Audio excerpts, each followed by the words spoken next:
We're with UK's Minister and Secretary for Culture, Media and Sport, Sajid Javid. Thanks so much for joining us. Mr. Javid, you're certainly famous for many things. You're also the most senior South Asian member of the British Cabinet.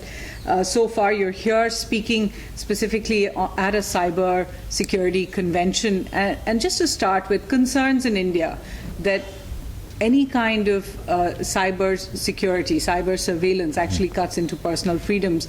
When it comes to the UK working on issues of cyber terror, do you think that there are lessons for India to learn, really, on how to be able to not curtail cyber freedoms and yet give people cyber security? Well, I think India and the UK, when it comes to the internet and cyber security, I think we agree on a lot, and that came through in this conference so far today.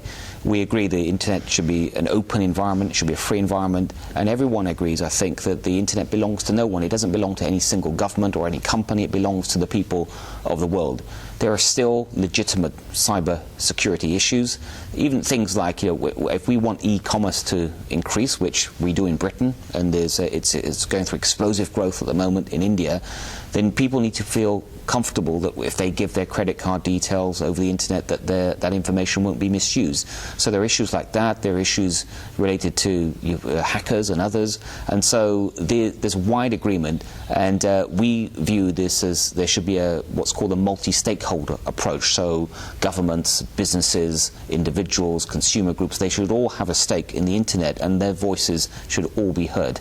Of course, one of the big concerns has been the propagation of terror over the internet. The UK in particular has been affected, and thousands or at least hundreds of estimated British nationals have joined the ISIS war. Many of them have been recruited really over the internet, including some young brides for ISIS, as well as some of the more fierce members of the terror force over there. The question really, has the UK failed in a sense of being able to stop that kind of recruitment over the internet?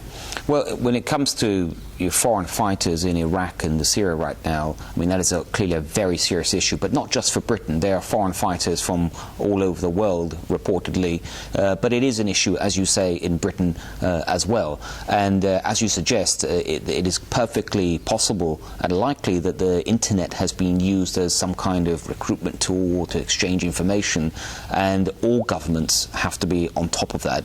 So we have worked with internet service providers on a voluntary basis, and I think there's widespread agreement, for example, that when terrorist acts are posted on the internet, that's unacceptable, and it serves no one purpose other than those terrorists themselves, and no one's interested in that. So there's been voluntary action that takes place in situations like that.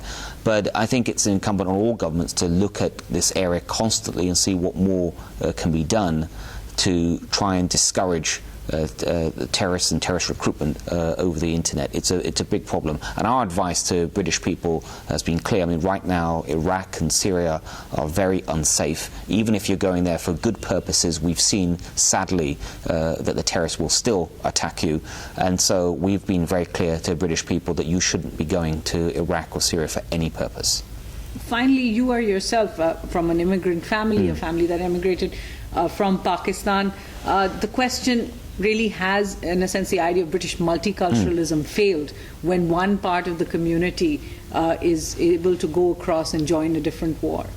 No, I don't think this is a reflection on multiculturalism at all. I think actually the fact that Britain is an open, tolerant country, I think the most tolerant in the world, to people of all backgrounds and all religions or ethnicity, I think is a huge strength for any country. And remember, there are people that have gone to Iraq and Syria to fight from other countries, and so I don't think you can put this down to a particular sort of cultural policy or otherwise.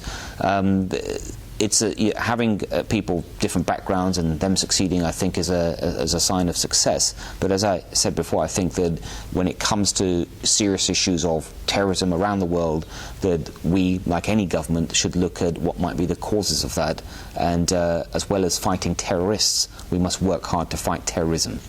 All right, Sajid Javid, thanks so much for speaking with us. You can see more of that full interview on our website, www.thehindu.com. In New Delhi, I'm Suhasini Haidar.